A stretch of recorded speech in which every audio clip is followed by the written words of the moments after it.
शुरू ज़ात बारी ताला के बाबरकत नाम से जिसके कब्ज़ा कुदरत में मेरी जान है। लाखों करोड़ों दरूद उस ज़ात पाक पे और उनकी आले पाक पे जो वजह तख्लीक़ कायनात है। शौकत साहब आपने जो अल्फाज अदा किए हैं बहुत शुक्रिया। सबसे पहले मैं हेड मास्टर चौधरी रफाकत साहब, मुअज़्ज़िज़ीन इलाका, असातिज़ा इकराम, अजीज़ तलबा साहब की खिदमत में सलाम पेश करता हूँ।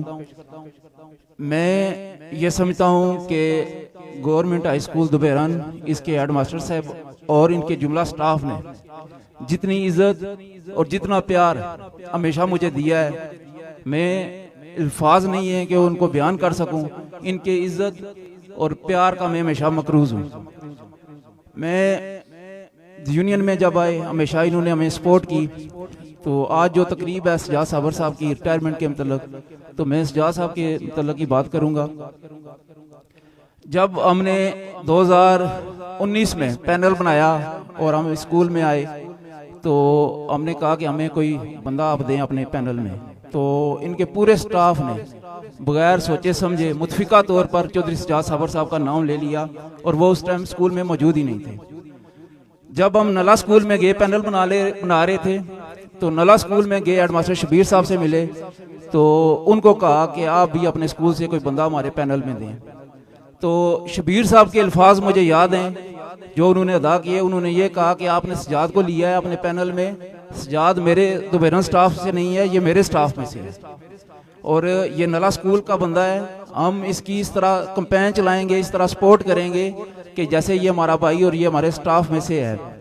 तो मुअज़्ज़िज़ीन, ये बहुत बड़े अल्फाज हैं।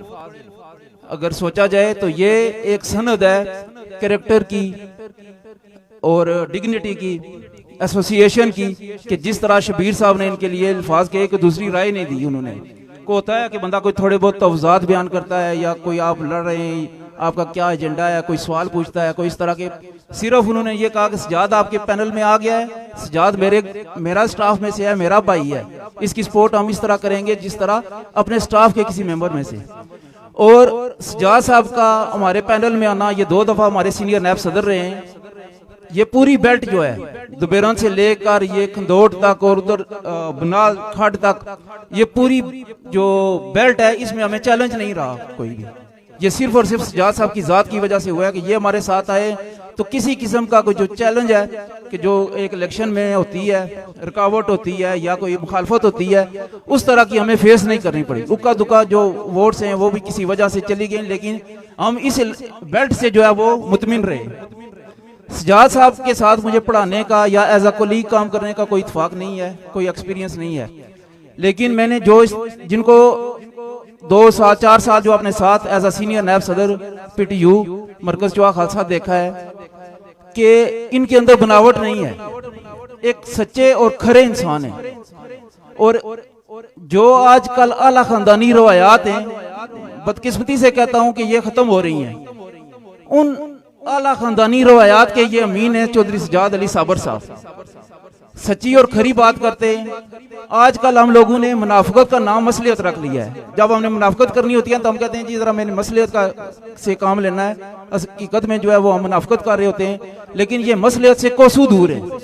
जो बात इन्होंने करनी है वो डंके की चोट पर करनी है और सबकी मौजूदगी में करनी है। और सजाद साहब की बातों को, इनके मशवरों को हमेशा हमने एज अ मशले राह लिया है यूनियन के मामलात में और हमें कामयाबी हुई। सजाद साहब के लिए मैं बातें बहुत सारी कर सकता हूँ, मजीद काफ़ी लंबी लिस्ट है, आप लोगों ने प्रोग्राम भी समेटना है। तो मैं ये कहूँगा कि सजाद साहब रिटायरमेंट जो होती है, अक्सर लोग ये कहते हैं कि आपका सफ़र यहाँ से, जिस भी महकमे से आप रिटायर हो रहे हैं, ये आपका सफ़र यहाँ पे ख़त्म हो गया है, अब आप अपने घर के रह गए। लेकिन किसी ने कहा था कि बड़ी ज़बरदस्त बात यही थी कि रिटायरमेंट जो होती है वो असल में सफ़र ख़त्म नहीं होता, बल्कि आपका ट्रैक चेंज होता है। रेल का जिस तरह कांटा तब्दील किया जाता है, सेम रिटायरमेंट भी आपका ट्रैक चेंज हुआ है, आपका सफ़र ख़त्म नहीं हुआ। तो मैं ये उम्मीद करता हूँ कि आपकी सरपरस्ती, आपका साथ जिस तरह पहले हमें मुयसर था, आइंदा मुस्तकबिल में भी हमें मुयसर रहेगा। इस दुबेरन स्कूल के साथ, इस दुबेरन के स्टाफ के साथ, यहाँ के बच्चों के साथ जो आपकी एसोसिएशन है, जो आपका तल्लुक है, वो इंशाअल्लाह ताला कायम रहेगा, आप उसको ख़त्म नहीं करेंगे।